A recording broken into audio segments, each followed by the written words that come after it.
Elle fait rire.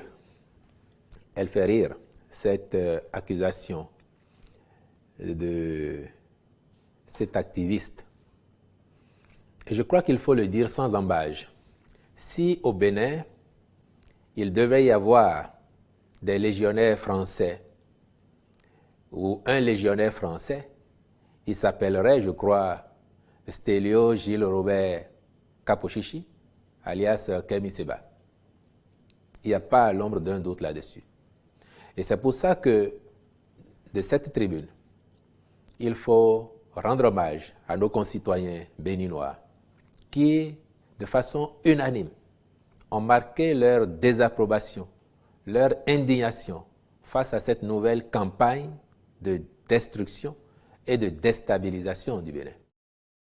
Parce qu'il faut s'en convaincre, il n'y a pas un autre objectif à l'activisme soi-disant de M. Kemi Seba que de provoquer des troubles au Bénin, provoquer la déstabilisation de notre pays.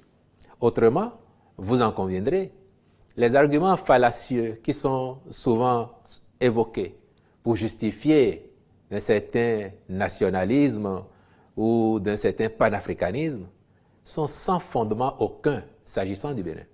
Et chaque fois que nous l'avons mis face à ces mensonges, en démontrant à l'opinion que ces accusations étaient totalement infondées et farfelues, les heures d'après, c'est une autre invention qui apparaît.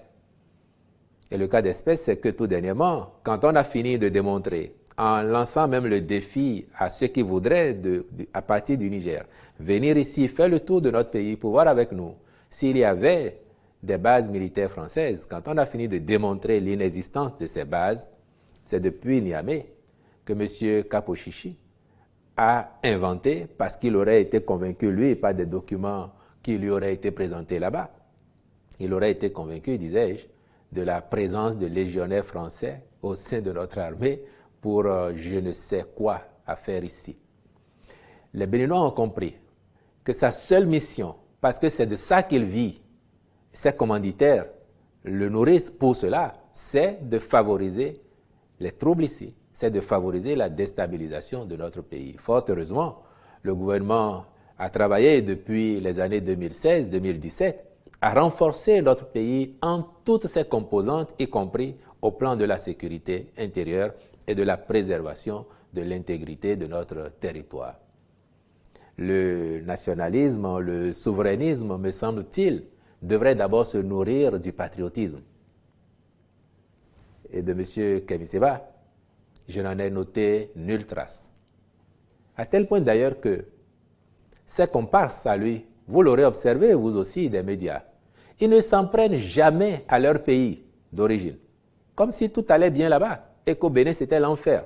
Mais lui, à chaque prise de parole, il faut descendre le Bénin de sa réputation qui est de plus en plus renforcée aujourd'hui, pays attractif, pays de gens sérieux, où on travaille bien, on fait les choses de mieux en mieux. Je n'ai jamais entendu les Nathalie Yam critiquer le Cameroun parce que tout serait mauvais là-bas. Je n'ai jamais entendu ça. Donc eux au moins encore, je crois qu'ils savent ce que c'est que d'être le ressortissant d'un pays, d'appartenir à une communauté nationale. Et donc je voudrais enfin dire à notre compatriote, puisque c'en est un, M. Kaposhishi alias Kemi Seba, je pense qu'il est temps qu'il change la lame, comme aurait dit le professeur Mombi de regretter mémoire, à qui je ne peux qu'emprunter cette belle expression pour lui dire d'aller trouver mieux comme argument. S'il a envie d'être un panafricaniste digne du nom, ça n'est pas ainsi que ça se fait. Et j'avais déjà eu l'occasion de leur dire par ailleurs que le président Talon n'a attendu aucun souverainiste, aucun panafricaniste des temps nouveaux pour faire la preuve de son engagement panafricaniste. Quel autre acte démonstratif voudriez-vous avoir de la part d'un dirigeant africain que celui d'exempter de visa tout citoyen africain voulant venir au Bénin? Quel autre acte? Donnez-moi un seul, majeur. Quel autre acte voulez-vous d'un dirigeant africain qu'il érige à la mémoire collective et pour la postérité les héros que notre pays a connus au plan justement de la lutte contre l'impérialisme et contre la pénétration coloniale?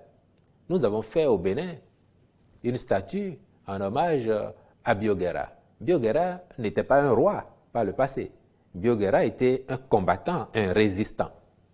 Et nous l'avons érigé à Cotonou ici pour dire aux jeunes Béninois, aux jeunes Africains qu'il y a eu par le passé dans nos pays, sur nos territoires, des gens qui ont lutté, qui ont été nationalistes.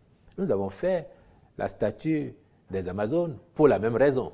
Comme avant nous, le régime du PRPB avait déjà fait le roi Béanzin. Donc nous avons connu des résistants ici. Et nous les valorisons. Je mettrai au défi, M. Kemi Seba, de me donner un seul exemple. Des pays africains qu'il voudrait bien voir notre pays copier, de me donner un seul exemple où l'on a fait de telles réalisations pour valoriser des gens qui, chez eux, ont mené les mêmes combats que ceux que nous, ici, nous portons en héros et que nous montrons à notre jeunesse, à la postérité, comme étant des valeurs sûres dont on peut s'inspirer.